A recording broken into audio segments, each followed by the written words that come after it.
গ্রাম ঘারুয়া ছেলে। তা এক পর্যায়ে প্রথম দিনে সে আমার সাথে খুব খারাপ ব্যবহার করে, সে আমার কাছে আসতে চায় না। বিবাহ পরে তার সম্পর্ক থাকতে পারে না, ওটাকে বলে পরকীয়া। তার সাথে একাধিক বার এরকম ধরা খাইছে বা এরকম তার সাথে অনেকে দেখছে। তারপরে আমি বিয়া করে নিয়েছি, মেনে নিছি, যেহেতু প্রথম বাচ্চাটা হয়ে গেল আমার, বাচ্চাটা হলে এখন তো আমার মেনে নিতেই হবে।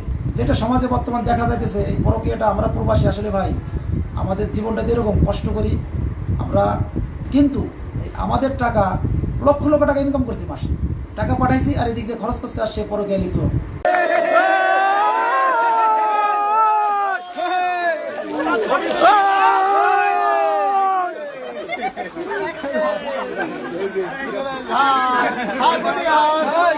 Hello, brother.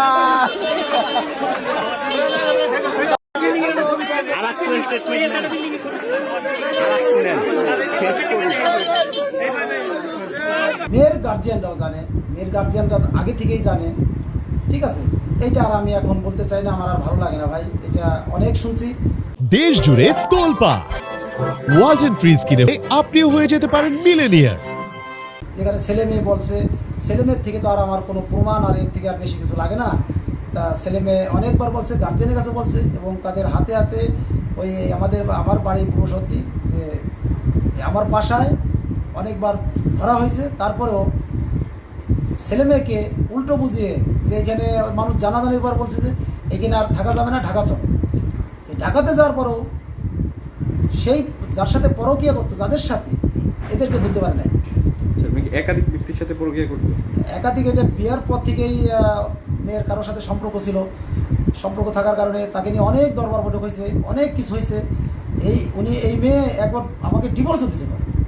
তারপরে পারিবারিকভাবে যেহেতু বিবাহ হয়েছে, আমার বাবা আর যার মেয়ে আমি বিবাহ করছি, আমার শ্বশুর, উনি আপন খালাতো ভাই। যাই হোক, আত্মীয় স্বজনের মধ্যে চিন্তা করলাম যে এত বড় একটা বিচ্ছেদ হবে। যাই হোক, আমি বিদেশ থেকে ওই সময় আবার চলে আসি, এটা 2008 সালে চলে আসার পরে আমি আবার আমার বউকে ফিরিয়ে আনি। তারাও আমাকে অনেক ধন্যবাদ দিচ্ছে। ওই সময় আমার এক চাচা ছিল, চাচা শ্বশুর কুটিমা প্রফেসর, বললো যে তুমি একটা মহত্বের পরিচয় দিছো। ও ডিভোর্স দিয়ে যাওয়ার পরে দেখা যায় অনেক ছেলেরা তো এটা করে না, আনে না, তুমি মহত্বের পরিচয় দিছো, যাক ভাতিজা ধন্যবাদ তোমাকে, থ্যাংক ইউ। আমাকে সে থ্যাংক জানাইছে। আমি তাকে এই জন্যই আনছি যে বিবাহ জীবনে কয়টা, প্রথম বিবাহ, সে যদি এরকম করে তাকে, তারপরে আসছে, তারপর আসার পরে ওই পিছনের মানে প্রথম যার সাথে সম্পর্ক ছিল ওই মেয়ের, এটা বিবাহের পরে তার সম্পর্ক থাকতে পারে না, ওটাকে বলে পরকীয়া। তার সাথেও একাধিক বার এরকম ধরা খাইছে বা এরকম তার সাথে অনেকে দেখছে। তারপরে আমি বিয়া করে নিয়েছি, মেনে নিছি, যেহেতু প্রথম বাচ্চাটা হয়ে গেল আমার, বাচ্চাটা হলে এখন তো আমার মেনে নিতেই হবে। বাচ্চাটার দিক তাকিয়ে সব কিছু ভুলে গেছিলাম। তারপরে দেখি যে একের পর এক সে আর থাকে না, যে একটা মানুষ বিরত থাকবে যে যাকে এখন বাচ্চা হয়েছে, এখন ভালো হই।